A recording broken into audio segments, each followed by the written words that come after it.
Platinum, episode 66. You may be wondering what happened to Matt Madrid. We fired him. He's no longer with us. He didn't take it too well. He started a podcast at Texas A&M now, so we wish him the best. No, I'm just playing, obviously. He's feeling a little bad, so he's going to be back next week. My name's Thomas Vargas. I've been on the you may have seen me in some of the basketball videos. I was a producer for Texas Platinum I still am.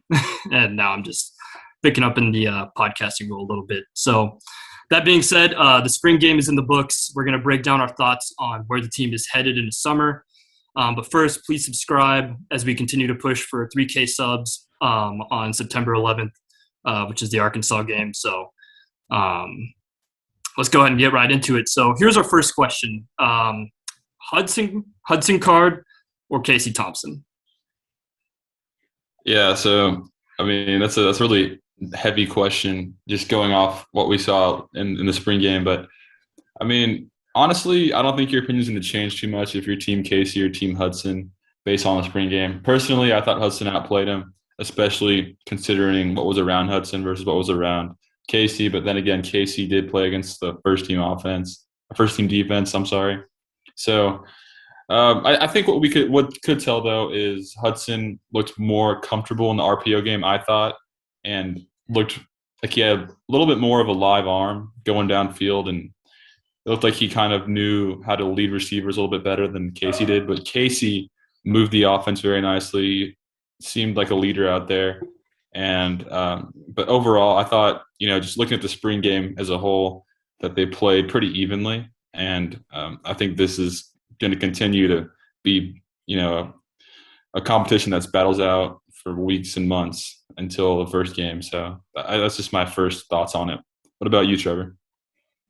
Yeah, definitely. Spring game was it was pretty interesting in how it was set up, just being that the QBs stayed on their own respective teams. You didn't see Card working with the ones or going against the ones in terms of defense. Casey and Card just stayed where they were and didn't switch around, which I would have liked to see in retrospect, just to give me a bit of a better idea as to how does Card do with the ones? How does he do when he's throwing to Whittington versus a Kai Money or any of those other targets, Juan Davis per se, that he was throwing to throughout the game? How's he do with the better players around him? And without having to run for his life behind that horrible second string O-line, which we're going to touch on, I'm sure, in a little bit. But yeah, just so I could get a better comparison, to me it was a bit of a tale of two halves. First half, especially that first drive, Casey came out and looked really great. I was very impressed and pleased to see him just kind of drive down the field. Seemed very unfazed, pretty methodical, going through his reads, pretty crisp and everything. But then throughout kind of the first half, he kind of started to get a little bit more inconsistent. And again, part of that's on his receivers dropping the ball, which we're also going to be touching on quite a bit. And then I think after he threw that pick six to end the first half, I think his confidence went down a little bit. I mean, I don't know, I'm not him, but from what I could tell, it kind of did. And I think also after the first half, Hudson Card got warmed up and started throwing a little bit more with conviction and feeling more comfortable in his role at that point. So the script kind of flipped for me in terms of visual comparison between the two players. Like I said, I like Casey's poise. I think he definitely feels more like the older player. It seems more experienced, more comfortable in the pocket. Well, not necessarily more comfortable in the pocket per se, but he gives a more comforting. I feel like he just feels a little more confident when he's out there. Card definitely looked more like a new player, a young player to me at first, but Card's got a live arm. I was with Matt Myers at the game, and we kept commenting about how he just throws bullets out there, to the point where I'm like, hey, you might maybe throw a little less hard. Looking like Brett Favre, just slinging it around with such speed, and might need to slow it down a little bit with some of these twos. But Yeah, I think at the end of the day, I'd give Card maybe a slightly higher grade for the same reason that Myers did. He's working with less. He really didn't have a good O line at all, and he was running for his life. Yet he was doing a little bit more with less, and the fact that Casey had the starting O line, the starting receivers, Bijan, he had everything in his favor, and the fact that he could only put up one touchdown, and I mean, yeah, Josh Moore should have caught that touchdown, but he didn't. He didn't have any touchdown passes, really. Well, he didn't, outside of what would have been that one. And to me, that I don't care how good our defense is, that's concerning to me. So, but he didn't have a bad game by any stretch. But definitely not.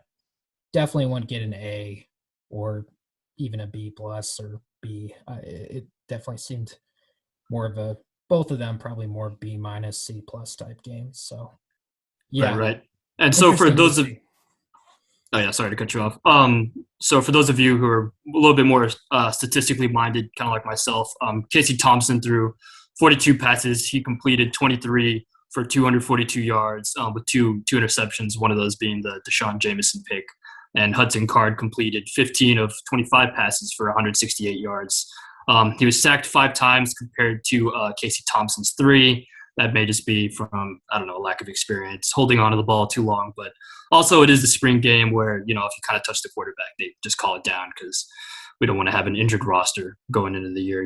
So, but yeah, I agree. I agree. I agree with y'all. I really do think that, it's going to be a close battle all the way up until the end. And just from what I was seeing, I really did think that Hudson Card, I think, had a slight edge. But yeah, just kind of moving along here. What were y'all's thoughts on Bijan and the offensive line? We had Bijan at 54 yards on 10 carries, Gabriel Watson 52 yards on 8 carries, and Roshan had 7 carries, 28 yards. Trevor, what do you think? Yeah, Bijan and no line. Bijan looked good. He showed his flashes. He had some very impressive runs. Not a ton of like big breakaway runs. I know that was one thing that I think all of us collectively kind of had on our wish list for last video was something really long and impressive. But he did have, a couple, I think a couple 10-yard runs, and that touchdown run was incredibly impressive. How he made a cut, picked himself off the ground basically, and still was able to get it into the end zone in the blink of an eye. So that was impressive. And in terms of O-line play, I liked their run blocking. I felt like that was pretty proficient. The running backs were definitely getting through the line of scrimmage and making it up to, the linebacker area, and from there doing what they do. But the pass blocking was not good, considering the sacks and all the pressures that you saw, and the fact that both QBs were constantly scrambling around and kind of running for their lives. That's something that our team really needs to work on. We don't really, Sam Cosme, who's, hopefully going to get drafted here in a few days. He was kind of our star pass blocker for a long time. And even though we got like experienced players like Junior Angelau per se, I know that pass blocking has never been his strong suit. And then plus you got a lot of new guys on the line, Jake Majors, Carrick. Of course, the left tackle position is going to be someone that's new, unless Kerstetter gets in there, which I'd feel maybe a little more comfortable with, because I think he knows how to pass block at this point. But yeah, so running the ball, I felt pretty decent. Roshan, I didn't see too much out of him. I was wondering if he was maybe dealing with an injury or something. Like he wasn't, like I didn't even really notice when he was in the game, which seemed weird. We had Gabriel get a lot of run plays, and he definitely popped out a lot. Maybe not so much in terms of talent, but he was running the ball really hard, which was good to see, reassuring to see. An older guy transfer from last year. Danny Young had a few carries as well. So yeah, I mean, I feel fine about the running back room. Roshan, Bijan, those guys are great. And then you got I'm not blanking on his name. Myers, the running back that's coming in. Why am I blanking on his name? Daniel Young or Jonathan No, Brooks? Jonathan Brooks. Yeah, we got him coming in the fall, so our depth will be even better at that point. But yeah, offensive line needs to step it up. Second Yeah. string, ugh, not good. Yeah. Not a good line. Yeah. What do you think about Mars? Yeah, I thought our first team offensive line was solid in the interior, with Majors, Angulau, and Denzel Okafor. I thought the guards and center play was fine. I was really impressed with Jake Majors. He had a couple pancakes I noticed, but the tackles definitely are concerning. Christian Jones and Karich are just still kind of raw, especially Christian Jones in pass pro, I thought. But I mean, the run blocking wasn't horrible, but the offensive line is still a major work in progress. And I'm surprised that with how active we've been on the transfer portal at linebacker, that we haven't even taken or been rumored to look at any offensive linemen in the portal. I think we need to, especially at tackle. So hopefully that happens here in the future and we get another couple bodies in the room. And also, it was good to see Derek Kerstetter out there. He was padded up for the game. Just, I guess, wanted to be a part of it. And I think I saw him like running around the sideline. So he's moving pretty good. I didn't expect him to be that healthy that quickly because that was a pretty gruesome injury he had against Kansas State. But that's good. I mean, you can kind of factor him into the fold now. I thought that injury would be way worse than it actually was. And now that seeing him as healthy as he looked on the sideline, I think he might be ready to go in the fall and the summer. So, yeah, Kerstetter may end up getting back at one of those tackle spots, but offensive line definitely needs work. But I do like the people there. I mean, second team O-line looked horrible, but I think a lot of it speaks to our D-line and Coach K's scheme because, I mean, Sark was on the presser today saying that the D-line is really deep and probably one of our best strengths of our team. And O-line's just not there yet. They're pretty green, but we do like the guys that we have in that room. So yeah, I mean, O-line needs work, but I'm not panicking yet or anything like that. Running backs, I mean, Bijan is a godsend. He's fantastic. And I mean, you just saw it in the first drive. And credit to the defense. Defense did play Bijan pretty well. I mean, he didn't break too many ankles. I mean, by his standard on Saturday, he usually like breaks an ankle literally every play. And our defense was wrapping up on him a lot of the time. I mean, he did break, Brendan Schooler's ankles and a few other guys, but it was a limited Bijan day. I mean, 10 carries. I was hoping we'd see more like, fun ways to get him the ball. And, Sark didn't do that. He didn't want to show anything really. I mean, the offense did not look like a Bama offense at all, really. I mean, you see signs here and there of the Sark offense that we saw against Bama, but you could tell that he's keeping everything, he's playing his cards close to the vest. And quite frankly, I don't think that we've installed all that much. I think he just kind of installed the basic offense this spring. He's going to build on that in the summer and the fall. But yeah, I mean, also Gabe Watson, I think looked really good. He reminded me a lot of Roshan, the way he was just running the ball, putting his head down, just getting extra yards, running through people. And I mean, he can be a contributor here. I mean, I think he looked better than Roshan and Daniel Young on Saturday. It's not to say he's a better running back than them, but he at least had a better game Saturday. So yeah, I mean, running back room solid. And Jonathan Brooks, once he gets there, I don't know if he'll play as a freshman, but I mean, it's another good player you want to have in the fold. And it was good to see Danny Young back out there with the team. When those guys opted out, like Marquez Bimage, Danny Young, it's just kind of like, are they really going to ever come back? But they did. At least Danny Young did. So it was good to see. And yeah, I feel good about the running backs and the O-line partially. Yeah, I agree. I think they look great. Yeah, offensive line needs a little bit of improvement, but I think, I'm really excited about Bijan, Bijan at running back, obviously, because, in years past, we're so reliant on weaponizing Sam Ellinger, and he's just like, he was just one bad twist away from being injured, and we got to run with our backup quarterback at that point, Casey Thompson, who, probably would have been a good option still at that point. So that's no diss towards Casey Thompson per se, but so in terms of the wide receiver room, this is the real point of contention here. there's a lot of concern that it's going to cost us some games. What do y'all think? In recent news, Malcolm Epps is in the transfer portal. From what I saw, Jordan Whittington stood out. The receiver room looks like it'll be Whittington, Jake Smith, Joshua Moore, but Troy O'Meara and Marcus Washington are going to be interesting as things unfold. What do y'all think, Matt Myers? Yeah, it's concerning. I do like the people we have in the room, like, Jordan Whittington. Not having Jake Smith in the spring definitely makes the room look a lot worse than it is. Troy O'Meara got his feet wet, which I thought he looked really good. I mean, it was non-contact, but still, he was moving really nicely. And he looked tall. He looks like he's 6'5". He looks like Colin Johnson out there. And Joshua Moore was just, I mean, that you can't forget about that drop touchdown. Like, you got to catch that. You're supposed to be the guy in the room, the veteran, and he just dropped like a wide open touchdown. If you go and watch it, Brendan Schooler, he didn't mess with the ball. It was just he didn't hold. He literally dropped the ball through the catch, which you just can't do if you want to go win a Big 12 title and stuff like that. So, yeah, I mean, Jordan Whittington, we didn't see much of him, but whenever he did get targeted, it turned out really nicely. So I think we're going to have to rely heavily on Jordan Whittington in the fall. And then in the same, like this, during the game, Xavier Worthy commits to Texas officially, and I'm going on the record now. He's going to start as a freshman and be one of our best receivers.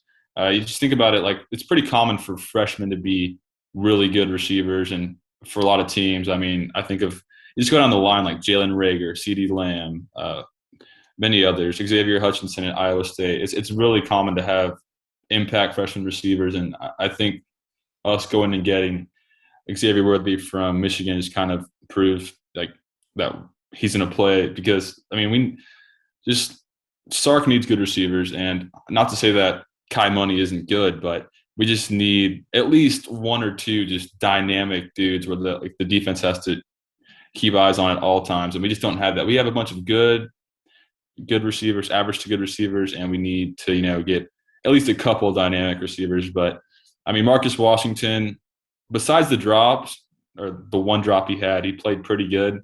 He had that nice touchdown catch from Hudson Card, but it's just more of the same, just guys that show potential but just have not lived up to it yet. And so it's still a big question mark in my opinion. Yeah, it it definitely was a bit of a concern watching that game on Saturday. Just especially at the beginning of the game, just how many drops there were. And we kept joking, kind of giving a hard time on Madrid because he's always kind of proclaimed Washington as his dude. And yeah, I know that I think he had a couple drops, and then he ran into Josh Moore during that punt play, and we were just like, get him out of here, But he recovered and had a better second half and got the only touchdown pass of the entire game. So good for him. But yeah, I mean, I even though Troy O'Meara obviously was playing hurt and was non-contact and everything, I think he definitely will kind of be a bona fide starter on our team. Big guy, and he fills a role that we don't really have a lot of big athletic receivers anymore. A lot of them have left, and that's also just kind of how Sark's offense from here on is going to change. We're going to have less of those guys and more guys with speed, which I am all in favor of at this point. Whittington looked good. Avante Woodard actually kind of showed up, which was nice to see. Had a bit of a slow start, but as the game went on, he got a lot of catches and felt pretty good about him. We got to mention Kai Money, even though maybe our fan base, like, maybe this is too much to ask, but maybe at this point we got to accept Kai Money as like a Hunter Renfrow, like a guy that's not going to blow you away, skill wise or speed wise or anything like that. Kind of a short, scrappy guy, but he's one of the. Honestly, at this point, he's one of our most reliable receivers. He really doesn't drop the ball. Even thinking back to our past season, I think only like one time did he drop the ball when we targeted him. And of course, we all threw a fit because he's a walk-on. And we're like, well, why is he out there in the first place? But outside of that, past season, I think he always caught it, and I think he caught every pass in this spring game, unless I'm mistaken. And he was our leading receiver in catches and yards, and had a really cool trick play where he passed the ball, showing off his QB skills back in the day. Yeah, so honestly, he might end up cracking the lineup. Definitely not going to be a starter, but he'll be maybe a third down kind of player, which again, it feels silly, but maybe we just need to come to accept that this is the state of the receiver room we're in. And then, of course, when we get Worthy, maybe that'll all kind of change. Jaden Alexis showed a little bit of flash. Didn't blow me away yet, but he's young still, working through the kinks.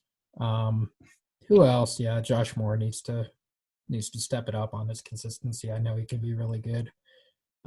I think he does too. So hopefully he'll work on that this summer.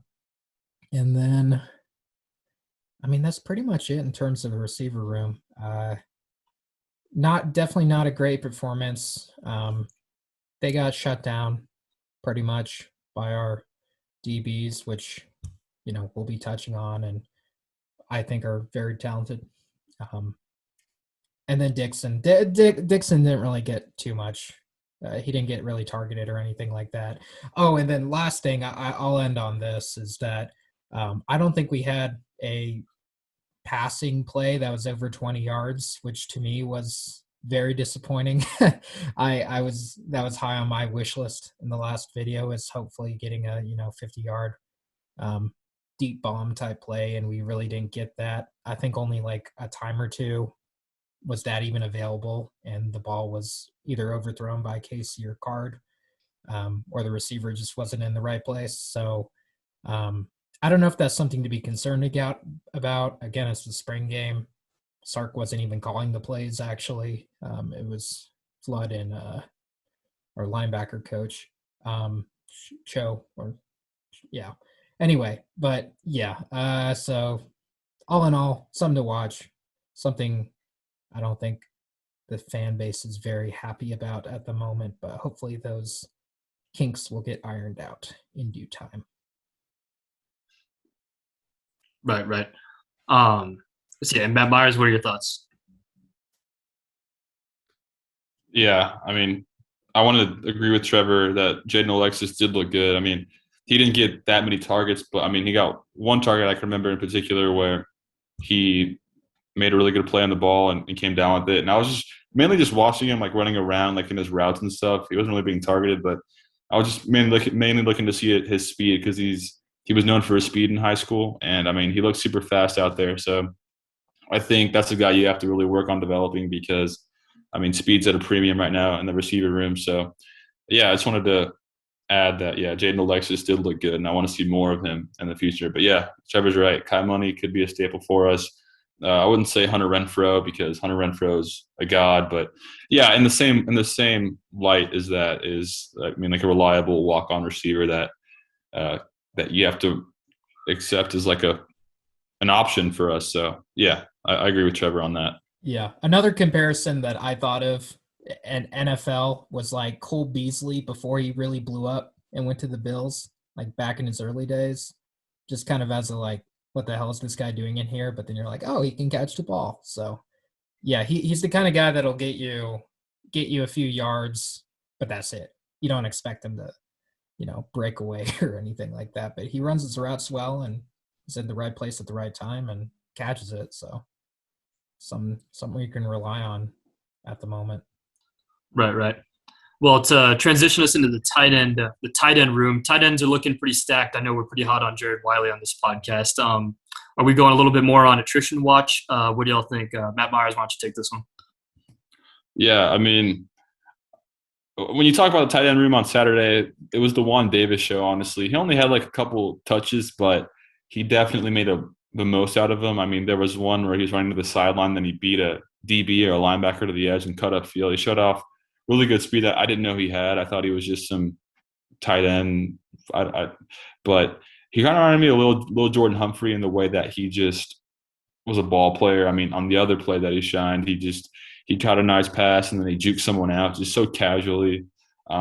And I mean, he's not Lil Jordan in terms of like height or even at all. Maybe it's just the dreads and number 80 that reminded me of Lil Jordan. But yeah, I thought Juan Davis played awesome, and really the tight end room. We saw a lot of 12 personnel, which we didn't think we would see. When we first hired Sark, we thought we'd go more, spread it out. But then it just makes sense just looking at the receiver room and our tight end room. I mean, not to mention Cade Brewer looked a lot better. I thought his body composition looked a little bit better than it has in the past, and I liked him in blocking a lot.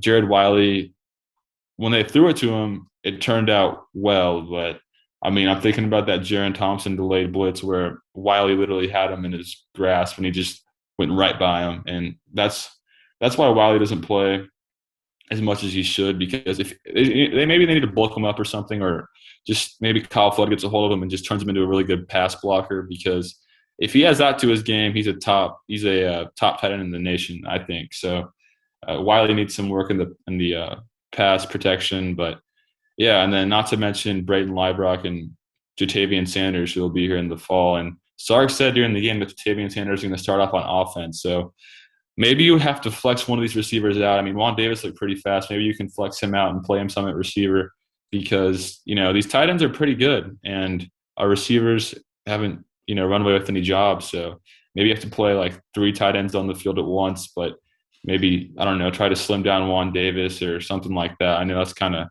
far-fetched, but I mean, that may be an option. Maybe just run with 3 tight ends, or I don't know. Maybe Jatavian can play a receiver in some capacity, something like that. So, yeah, lots to like about the tight end room. I think it's a good squad and one of the strengths of our team. Yeah, absolutely. And to transition over to the defensive line, that may be the strong point of our team. They recorded 9 sacks, which is, again, a little bit skewed just because of the nature of the spring game. But what do y'all think? Matt Myers, what do you think? Yeah, the D-line was amazing. I mean, Trevor and I were just watching Moro Ojimo just go to town on every play, it seemed like. And that was really exciting to see, because Moro Ojimo is a guy that we've liked in the past, but he just never really shown much consistency. But, I mean, he put it together on Saturday, and then Sark, I think that was the first person he mentioned in his press conference today, was Moro Ojimo. And then, like you said, that's the strength of our team is our D-line. I mean, what was it, 8 sacks that we had? I mean, obviously the defense is playing at like 120 total snaps, so you're going to get a lot of inflated number of sacks, but still, it was every play. It wasn't even the sacks. It was just, it seemed like every play, at least for the second team O-line, that the pocket was collapsing and the D-line was in there. I mean, Sawyer Gordon Welch looked good. I mean, I like the way he's filling out. I mean, Keandre Coburn, Ray Thornton on the edge, and Jacoby Jones, especially Jacoby Jones, looked really good. So, yeah, I mean, the D-line, no complaints at all. I can't wait to get T'Vondre Sweat back in the mix, and then hopefully Jatavian Sanders will play some D-end as well. So, yeah, what do you think, Trevor, about the D-line? Yeah, all the same sentiments. I know that we kept pointing out Ojimo just, steaming off the edge multiple times, especially at the end of the game. He seemed to have all the gas in his tank at that point, and I think he was lining up against Carrick most of the time and was beating him quite a bit. So that was good to see, because I know that Ojimo is definitely kind of a high ceiling guy that we thought would play a bigger role in last season, but didn't really. So hopefully things start really coming together for him, because we know that he can be really good. But yeah, outside of him, I mean, really everyone kind of shined. I will mention Vernon Broughton. Myers, when we were at the game together, I was being a little bit critical of Vernon, because when I started watching him, he just, looking back on it, he looked like he was just tired out.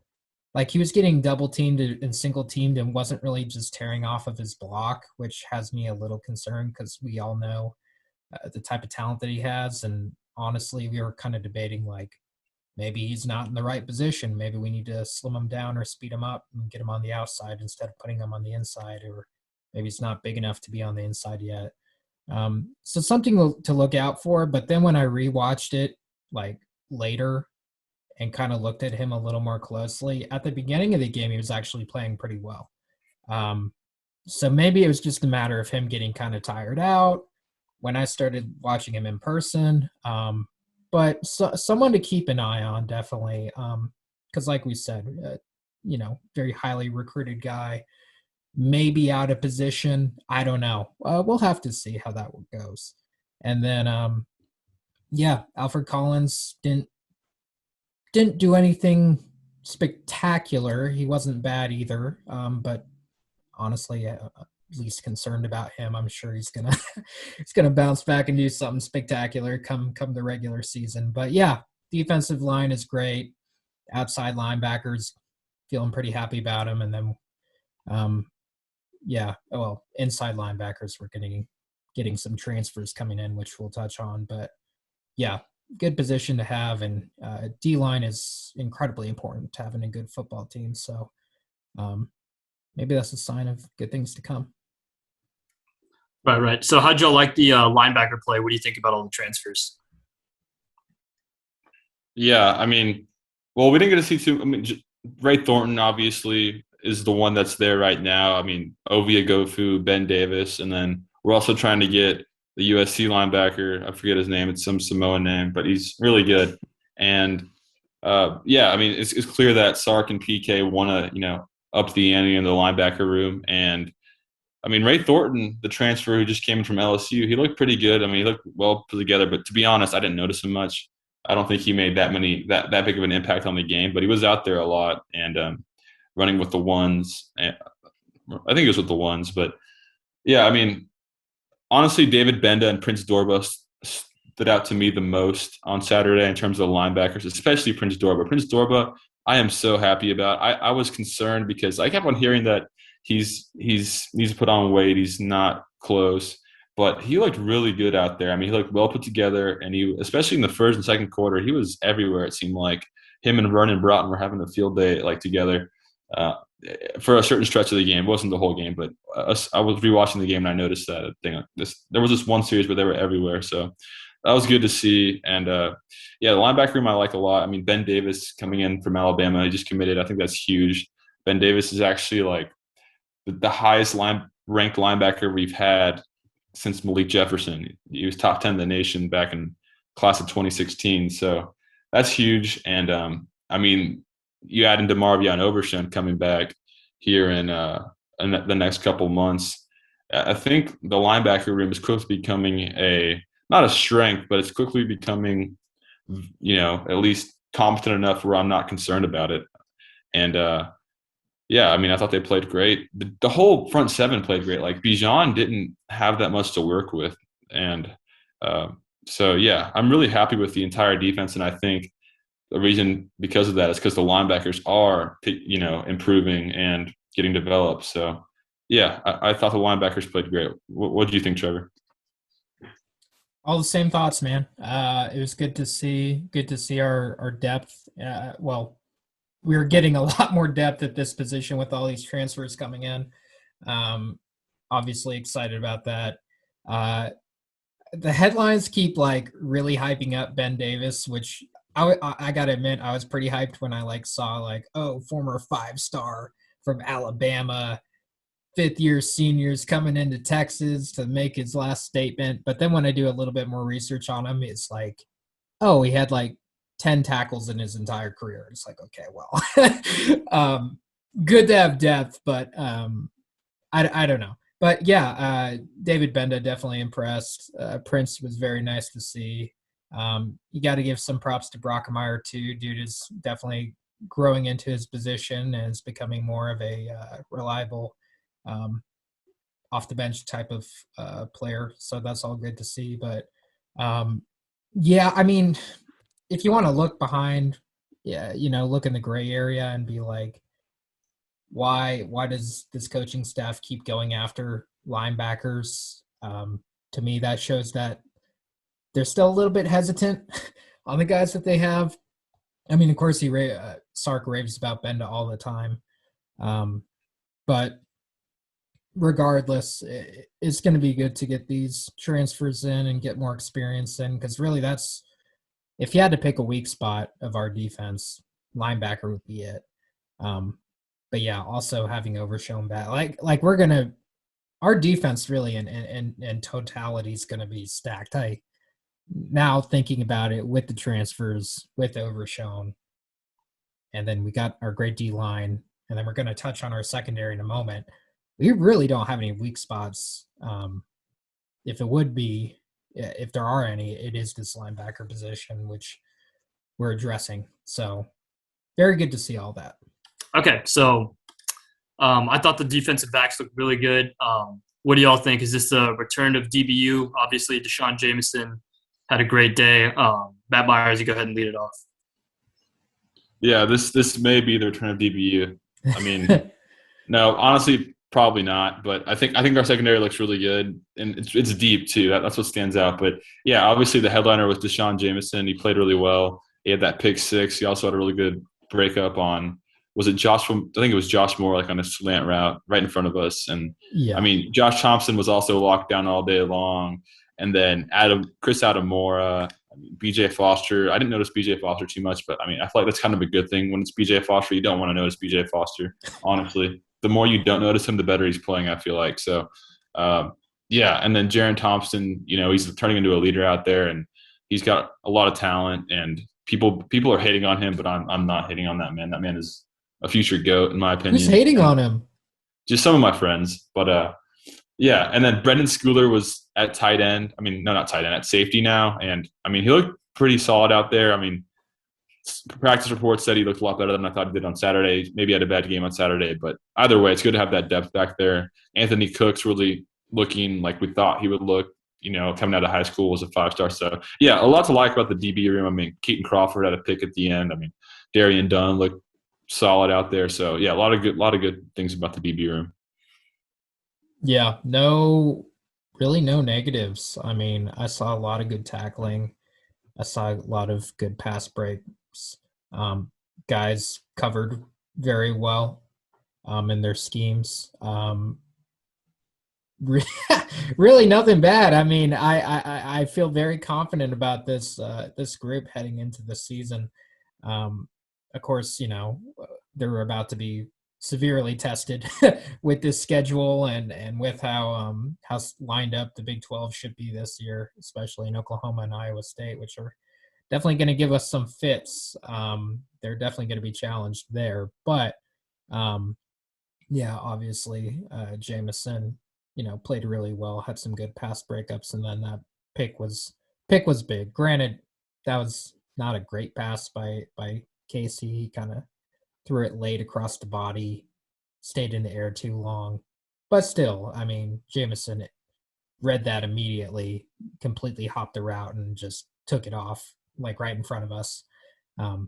So that was fun to see. But yeah, I mean, I like the young guys. I like the older veterans.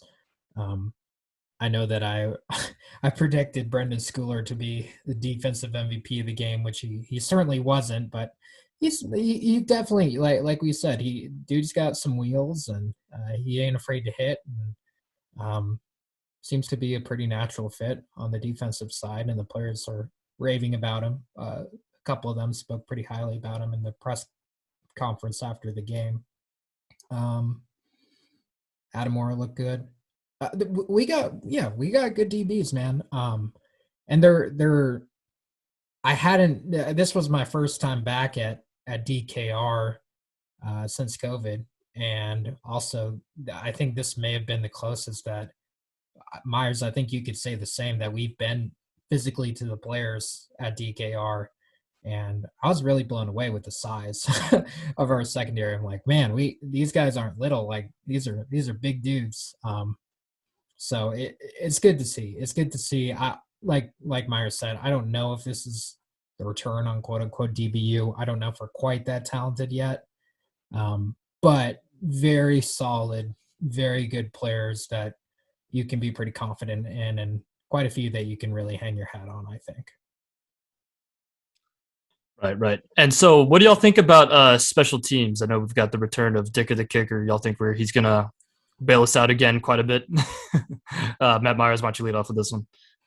Yeah, he looked good. I mean, he had a 58-yarder that he nailed, but I believe he also missed a kick. So that's kind of the type of kicker he is. Like, he'll make the big ones. He'll make the ones that you need.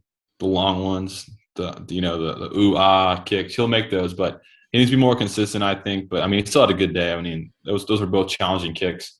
And I mean, what was more impressive was his punting. He was a really good punter. I mean, you could see how high those balls were getting from. We were like pretty much on the field level, and those balls were just going like into the sky. So yeah, and good hang time. He was allowing the coverage to get down there. It wasn't something where you outkick the coverage, which I think is so important, especially in college football. You cannot outkick your coverage. Otherwise, these little gadget guys will just go break them for a touchdown. So yeah, I liked him a lot. And also, like Trevor was saying, Bijan was back returning kicks. So that was pretty cool to see. But yeah, I mean, special teams look solid. And besides the 2-point conversion that we did, I mean, whatever that play was, burn it. Never see it again, please. That was horrible. But I wouldn't mind seeing it because I knew what happened when I saw it in person, but then when I rewatched it on film, I know exactly what happened. That was a jump ball for Jared Wiley, and Wiley unfortunately tripped like right as he passed the line of scrimmage. It was like crawling on the ground and trying to get up. And obviously it's designed as a trick play, so Casey wasn't looking back. He just lobbed it up in the air as you would to a 6'7" tight end that can jump.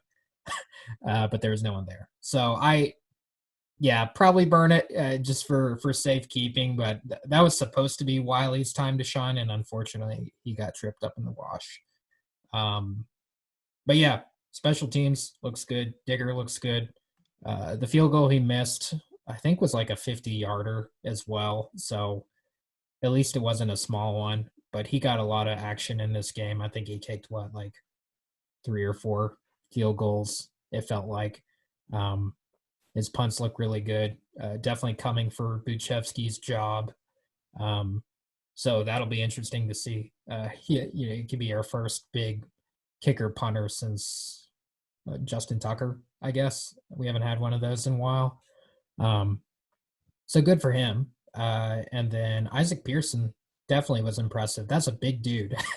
we were right next to him on the sideline, and I kept saying I think it was Madrid actually. I was like, he could play linebacker almost. He's just a thick built dude, coal miner in his previous life. So definitely had some good powerful balls, and probably a good year or so away. Maybe someone to take over once Dicker leaves. But good to see. Looks like to be some stability there. I'm sure Jameson's going to continue as a punt return guy. I'm curious about Bijan as the kick return guy. I'm curious, can they be on the field together? Because they both wear 5.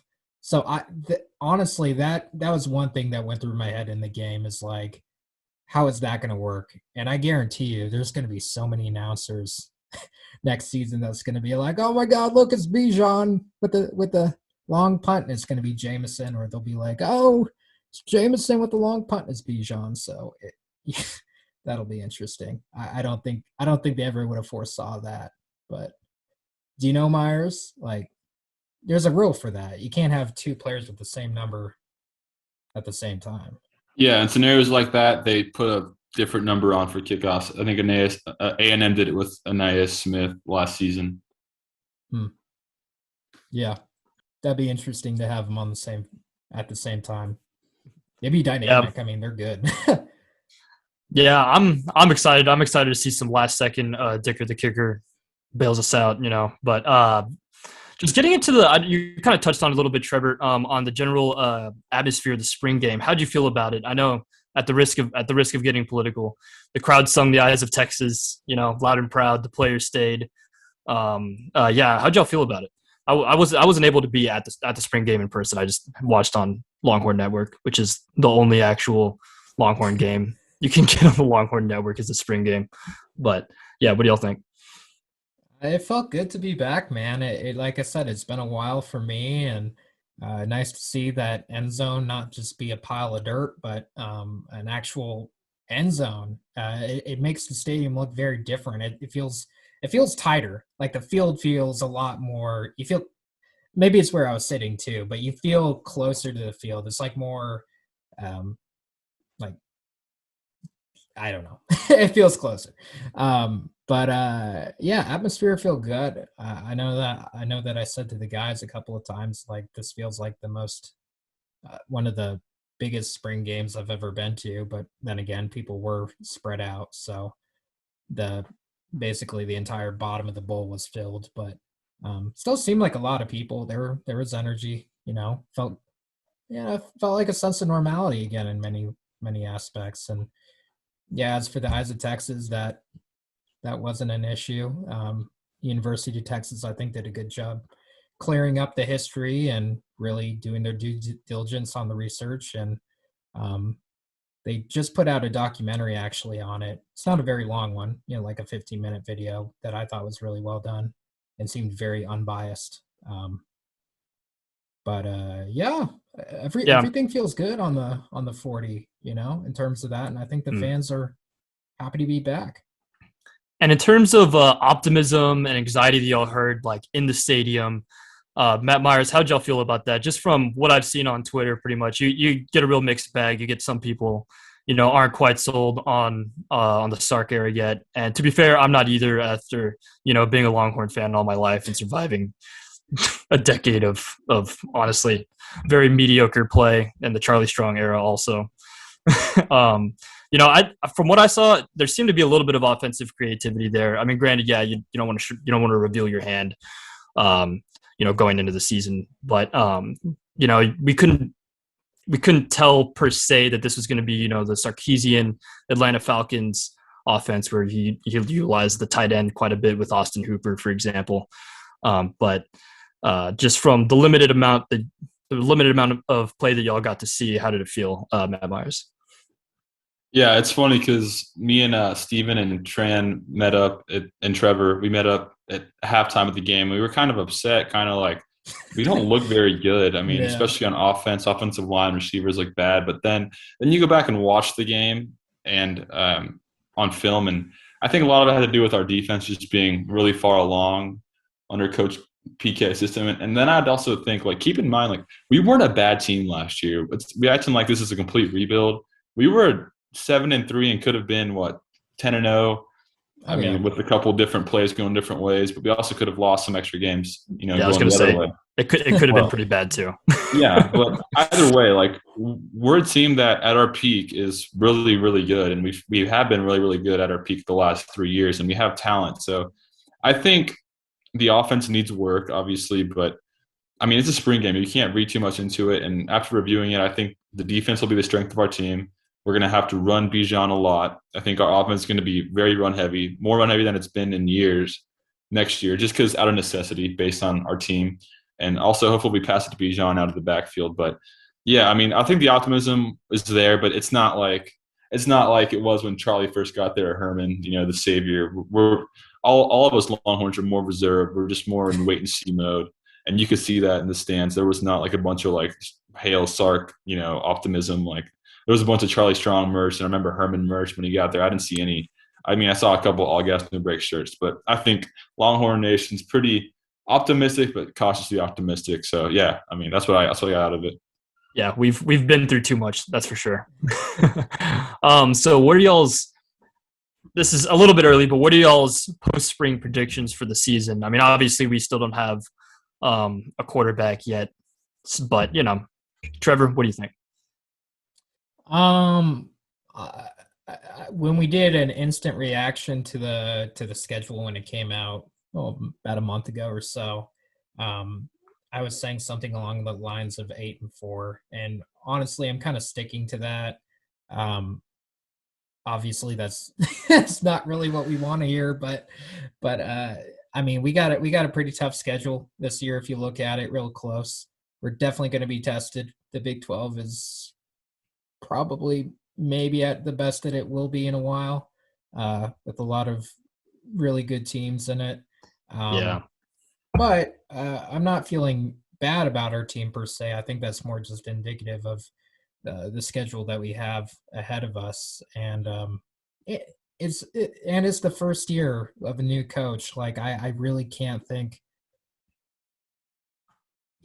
of really any team in recent memory, not just Texas, but just college in general, where a first-year head coach came in and just immediately exploded. Maybe Myers could think of a team. I can't off the top of my head. Tom Herman. At Houston? But that's Houston. And that team was loaded. And they had I think they had a weak schedule that first year. But yeah. Outside of Tom Herman, point is it's a rarity. So I definitely expect us to kind of stumble a little bit, but I don't think we'll have a losing season or anything like that.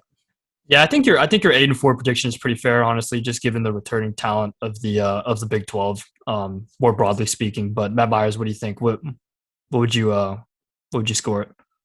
Yeah, I think Trevor's onto something that first-year head coaches don't typically make huge splashes in football like they do in other sports, like in college football at least. But I mean, Texas isn't your typical new head coach hire, rebuild scenario. I mean, Texas, we fired a pretty not good coach, but we had a pretty good record last year. So, I mean, I feel like this team, like I was just saying, is better than we're giving it credit for and has a lot of talent. And if the staff is truly what it seems to be and is competent coaches, I mean, the schedule is tough. I mean, we play Oklahoma at Iowa State, who's loaded next year. They'll be top 10.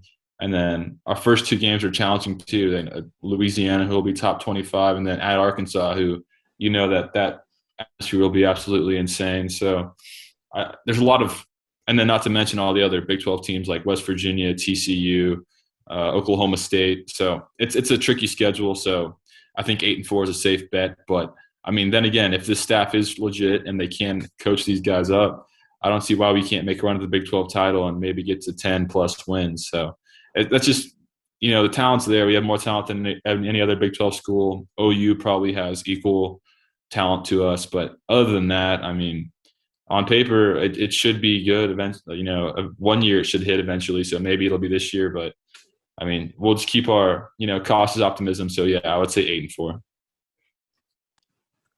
All right, well, let's see. So I guess that about wraps up our spring game preview. Do y'all want to go ahead and get right into the NFL draft, or do you want to try to split that in another one?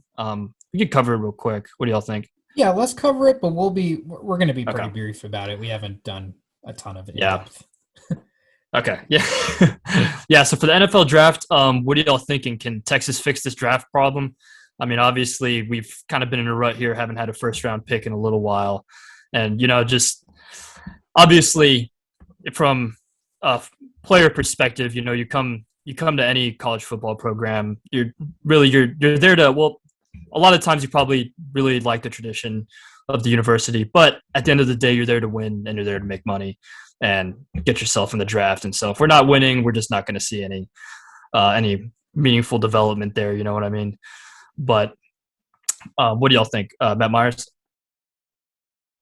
Yeah, I don't have a great feeling about the draft. I feel like Texas and the Big 12 really just has not had much luck in the Big 12, and I think that's kind of like